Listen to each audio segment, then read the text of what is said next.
Hello there, and welcome to the Mjolnir Glacial Hammer video build guide. Now, first off, I would like to apologize for the way that I say Mjolnir. I am sure that I am mispronouncing it quite badly. Anyway, I have a written guide for this build in the PoE forums, and it's written like a conversation. It's incredibly long and detailed. I think it's a lot of fun, but it's definitely not for everyone.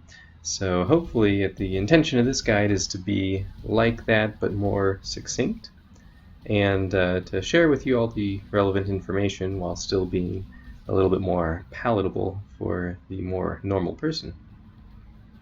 First things first, should you play this build? I would say the answer to that is most likely not. This is a slower clear speed build compared to, well, most of the builds out there, I would say. It is definitely a name lock melee skill, so it's pretty interesting to experience the game from that perspective, but there are some major drawbacks to being name lock. If you've ever wanted to try a name lock skill, specifically Glacial Hammer, for some reason, then this is an excellent guide for you. You can do a lot worse. It is endgame viable. I do manage to defeat Shaper, although it doesn't go very smoothly in kind of the second half of this run. And the Guardians are all actually pretty simple, really not too bad. So it's definitely endgame viable, and I think it's pretty neat to see Mjolnir used as an actual melee weapon instead of as just a spell casting tool. So this is the character in sort of a live map, random map that I just picked, just to show you a little bit of what general mapping and clear speed looks like. As you can see, it's absolutely nothing special. You're not nuking the screen repeatedly without any difficulty whatsoever. You got whirling blades around, flicker around, that sort of thing. It's actually quite fun, I think. It's a challenging build to play, but it's very tanky and pretty effective for what it's good at. So how does the build work? Well, it relies very much so on elemental equilibrium. We're dealing 100% cold damage with our melee attack, and we are dealing lightning damage when we fire off the spells that are socketed into Mjolnir. So I'll show you the passive tree now.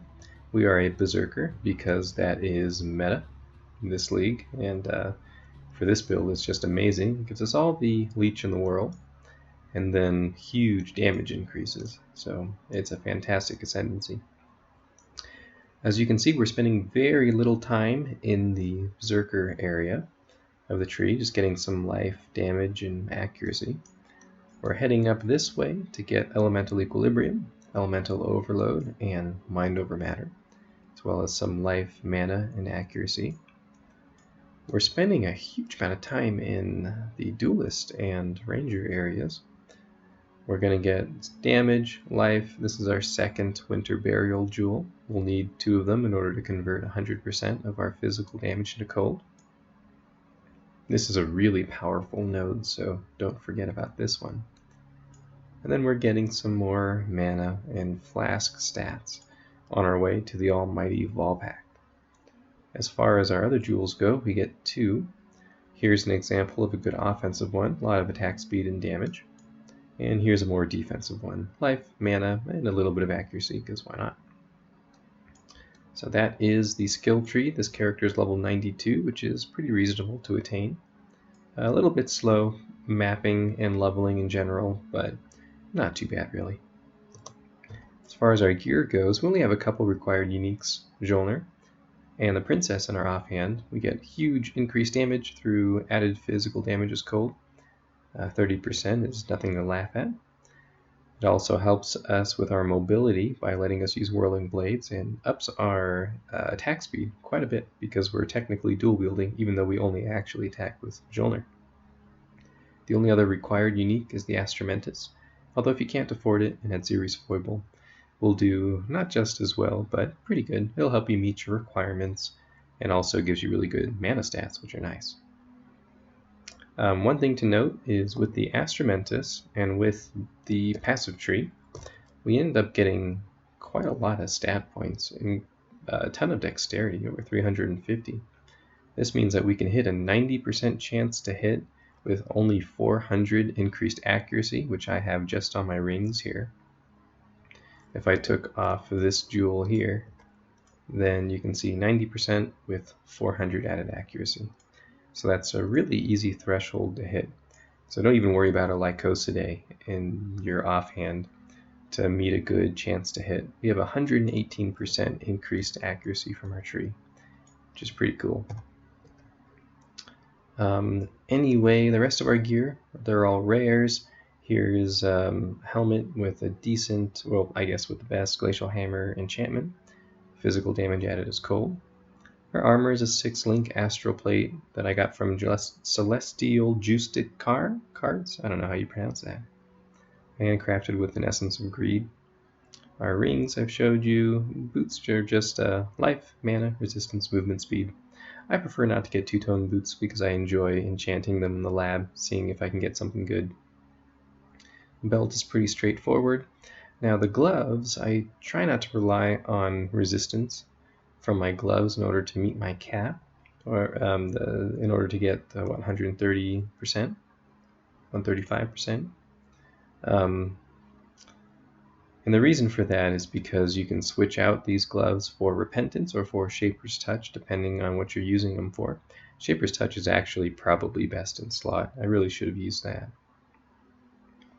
But yeah, if you can get all your resistances and stats without your gloves, then that's ideal. Finally, for flasks, Taste of Hate, Wise Oak, Lion's Roar are big damage flasks, obviously. Silver Flask of Heat and any sort of instantaneous life flask of Staunching are going to be our best options for our utility flasks. So that's the gear for the build. As you can tell, it's really not that expensive.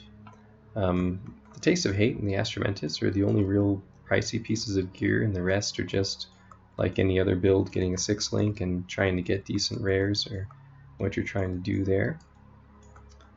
And then let's see, let's talk about our gem links. So for Glacial Hammer, we're going to want to use Multi-Strike, obviously. Melee Fizz and Elemental Damage with weapons, those are our main 4, that's our main 4-link. Then I'll show you the rest. I use Ruthless and Increased AoE while mapping. Ruthless is a good more multiplier.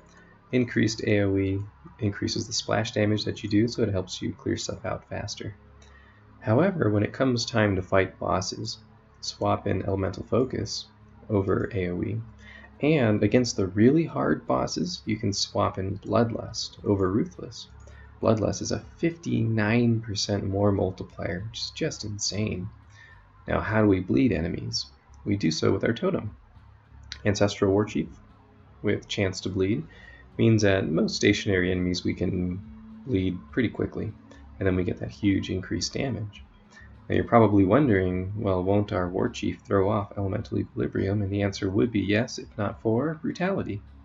Brutality makes it so it can only deal physical damage, so it can't throw off our Elemental Equilibrium. So that's pretty convenient. Hatred is our aura, of course, just as much added fizz as cold as we can possibly get.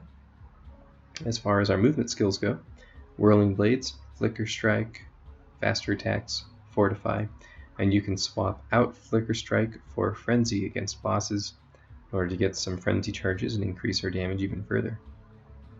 For our boots, I've got Frost Bomb and Cast When Damage Taken. This really should be level 1, but I've been too lazy to demote it. Ball Lightning Trap, Increased Duration, Cast When Damage Taken, Elemental Weakness, Summon Lightning Golem will round us out. In Mjolnir, we have Ball Lightning, Shock Nova, and Innervate. The important one is Ball Lightning. It will make sure that we are always getting the full effect of Elemental Equilibrium. You can really put any other second lightning skill that you want. I went with Shock Nova just because it looks cool. And then Innervate is pretty helpful because it lets you shock normal enemies pretty consistently while you're mapping. However, against bosses it's not going to do much, but honestly against bosses Glacial Hammer is going to be our damage dealer, so I wouldn't worry too much about that.